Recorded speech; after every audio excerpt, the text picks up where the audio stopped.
On est constamment entouré d'odeurs et de saveurs. Le café du matin, une fraise bien mûre, une fleur dans un jardin. Mais est-ce qu'on s'est déjà demandé ce qu'est vraiment une odeur d'un point de vue chimique?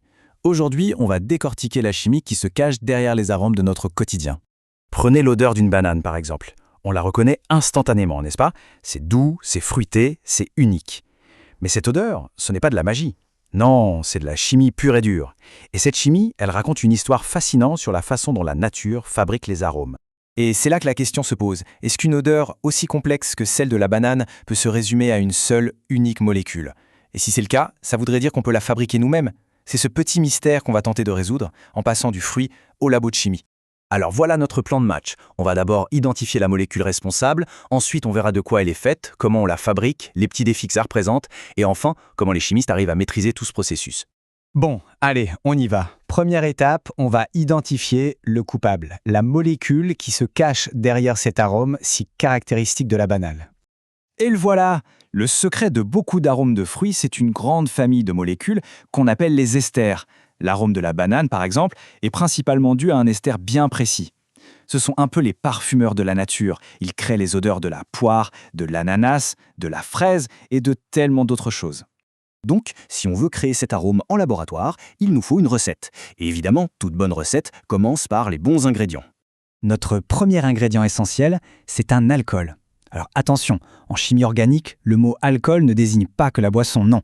C'est une immense famille de molécules qui sont toutes définies par la présence d'un petit groupe d'atomes, le groupe -OH, qu'on appelle groupe hydroxyle. C'est leur signature en quelque sorte. Et regardez cette diversité. On en voit avec des chaînes courtes, des chaînes longues, certaines sont ramifiées, mais elles ont toutes ce point commun, cette petite signature, le fameux groupe OH. C'est ça qui fait d'elles des alcools.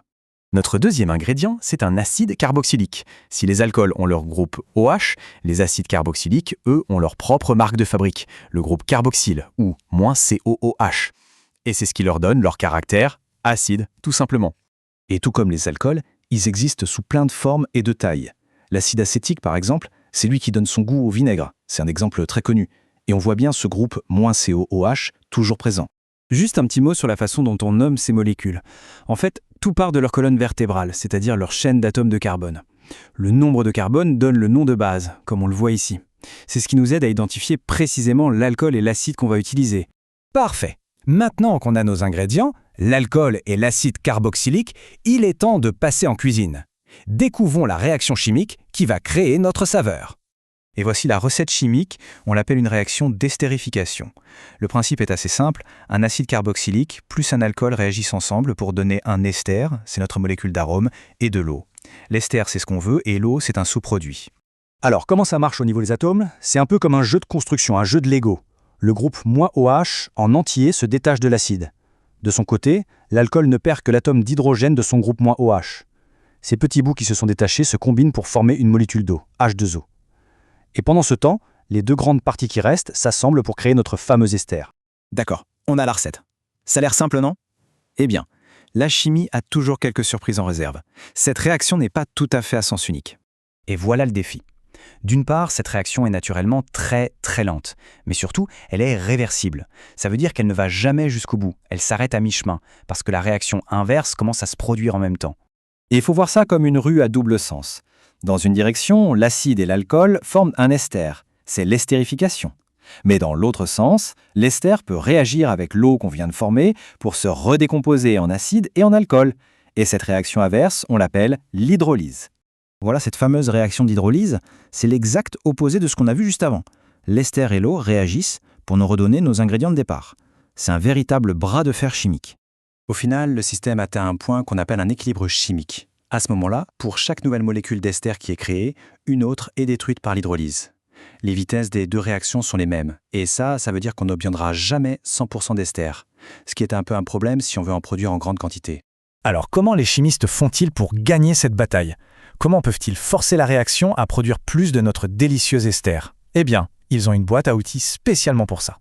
La stratégie se résume en fait à deux étapes assez simples. D'abord, on va faire en sorte que ça aille plus vite. Et ensuite, on va trouver un moyen de tricher avec l'équilibre pour obtenir plus de produit final. Pour accélérer, il y a deux outils principaux. On peut ajouter un catalyseur, souvent un acide fort, qui agit un peu comme un entremetteur moléculaire pour aider la réaction à se faire plus vite. Ou alors, plus simplement, on peut chauffer le mélange. Des températures plus élevées donnent plus d'énergie aux molécules, ce qui augmente la fréquence et l'efficacité de leur collision. Maintenant, pour produire plus, les chimistes jouent sur l'équilibre. Une première astuce, c'est d'utiliser un des ingrédients en excès. Si on met beaucoup plus d'alcool que nécessaire, par exemple, on force la réaction à aller dans le sens de la formation de l'ester.